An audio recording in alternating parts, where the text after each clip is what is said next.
Shikues të nderuar, kudo që jeni, mirëmbrëma. Diana Toska is an ethnic Albanian journalist from North Macedonia who fell in love with journalism completely by chance. In 1982, while studying law at the University of Pristina, Toska received a life-changing offer to host a music program on the public broadcaster Radio Television of Pristina. Dhe fillova kontaktet e para me televizionin dhe kështu që pastaj më ftuan, fillova ta dua gazetarin. Ishte shumë rastësisht u përcaktova për të studioj juridikun, të jem një juriste që të mbroj të drejtat e njeriut.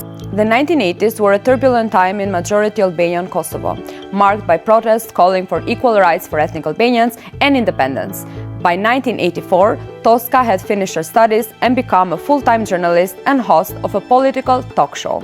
Si them, kam pas intervista, çdo të marrte intervistat këto politike rreth ngjarjeve, por ndoshta ajo që mund të veçohet për intervistave më të për herë të parë që është zhvilluar në historinë e televizionit të Prishtinës, një intervistë e cila ka zgjatur një debat politik i cili ka zgjatur 3 orë gjysmë, drejt për drejt me gjithë antarët udhëheqësit kryesor të shtetit. Kështu që ky debat zgjoi interesim të madh ku mund të kyçeshin edhe qytetarët me pyetje të drejtë për drejta. Dhe kjo e bëri si emision, e bëri historinë. Para se të fillonte emisioni, kryetari Rahman Morina kishte kërkuar që pyetjet rreth Serbisë dhe Miloševićit asnjë pyetje të mos shtrohet. Përkundër asaj, unë shtrova shumicën e pyetje për Miloševićin kundër Serbisë, e pyeta kryetarin Rahmanin, a ju vret ndërgjegja për vrasjet që po ndodhin në Kosovë, dhe kjo ishte kulminacion. Shumë kohë ishit punëtori SPV-s, si e shpjegoni veprimin e këtyre organeve gjithsesi njësi speciale në rastin e Malishevës dhe pse po vonohet kumtesa zyrtare? Her courage made waves and many politicians supporting Milošević would request her imprisonment. Toska's tenure at Radio Television of Pristina ended on July 5, 1990, when Serbian forces took control of the broadcaster and thousands of employees were dismissed. The public sector across Kosovo was emptied of ethnic Albanian staff. Po, e disi ne mblidheshim tash, ishin mësuar të shkonim punëve, mblidheshim aty te qafe, ishin disa restorante, uleshim aty, gjithmonë mblidheshim si kolegë, bisedonin, por askush se mendoi që deri në 99, derisa të vjen lufta, ne do të mbetemi, do të gjendet kush si mundet, edhe do të mbetemi pa punë. In 1994, Toska returned to her native Skopje as correspondent for Voice of America. War was raging in Bosnia and Herzegovina and Croatia and would erupt a few years later in Kosovo too. Macedonia had declared independence in 1991, but was still finding its way, trying to forge an identity as an independent state in which ethnic Albanians made up at least a quarter of the population. Po, unë në vitin 94 janar fillova, në vitin 95 kur duheshte të vazhdohet akreditimi im në këtu në qeveri,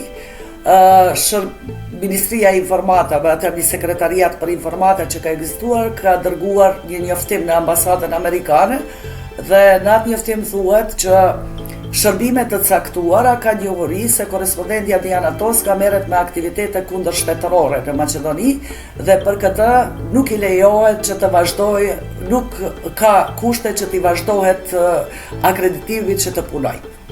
Dhe më thrasin nga ambasada, thot kemi marrë thot një njoftim stalinist sot thot nga qeveria, por ne qëndrojmë fuqishëm pas teje, ne jemi shumë të kënaqur, ju duhet të vazhdoni dhe të raportoni. Vazhdova të raportoj, por problemi ishte se institucionet ishin të mbyllura për mua dhe unë nuk mund të futej më si gazetare as në qeveri as në parlament.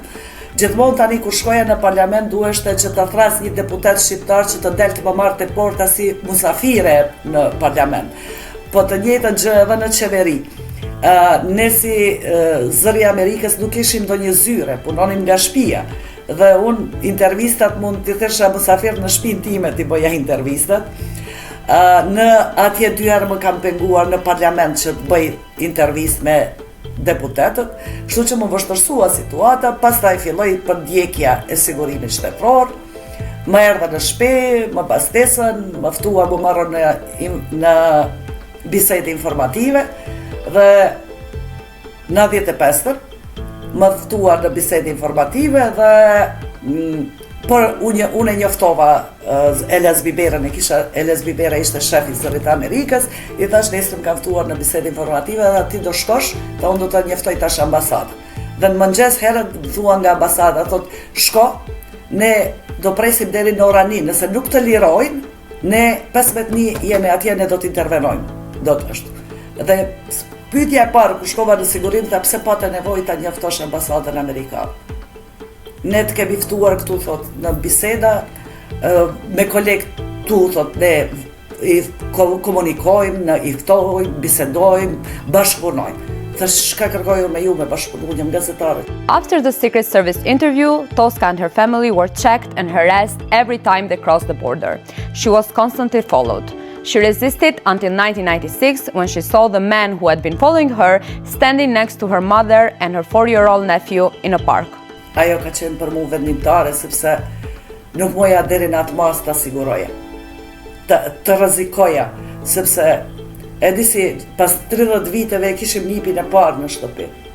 Dhe imagjino ta kidnaponin nipin, atër nuk ja vlend. After the 1998-99 Kosovo War, Tosca and others were invited back to Kosovo to help reopen the public broadcaster. She did not last long, however. Following an interview with Kosovo Albanian pacifist leader Ibrahim Rugova, who had become president of the self-proclaimed Republic of Kosovo in 1992 in elections shunned by Serbia. Nuk guxon ta quash president, po vetëm kryetar të LDK-s. Emisionin e sonte është doktor Ibrahim Rugova, kryetar i Republikës së Kosovës, i zgjedhur 2 herë me vota të drejtpërdrejta nga elektorati kosovar. Kur mbaroi emisioni, ishte po kiameti,